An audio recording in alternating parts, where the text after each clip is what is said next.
Izikhalazo malunga nokunqongophala kwamanzi. Nangona kukho izibonelelo zamanzi apha, iitephu zihlala zomile. Abahlali kufuneka baziphandele okanye bathenga amanzi kwabanye. We've got a problem with water around our village. That is a serious issue. Because we have been spoken to the councillor, he didn't deliver anything. It's been about 2 to 3 years now without proper running of water.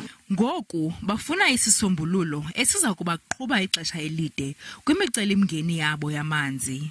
Our problem is not so much big. It's maybe something that is small that we could be attended within a day. Now our problem is we don't have the correct technical department, correct MMC, correct leaders within our council. Now I'm saying to our government, national, to say, calm down.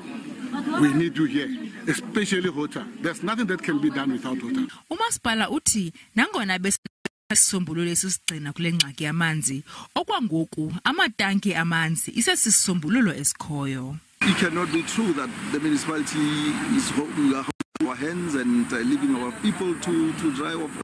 As I state, we are in record. We are providing those communities with water tankers on a daily basis. Particularly those three respective communities. There are water tankers that go to provide water to those communities. Abahlali bathi nangona bekuvuyela ukuphathelwa amanzi ngamatanki bayasidinga isisombululo esisigcina.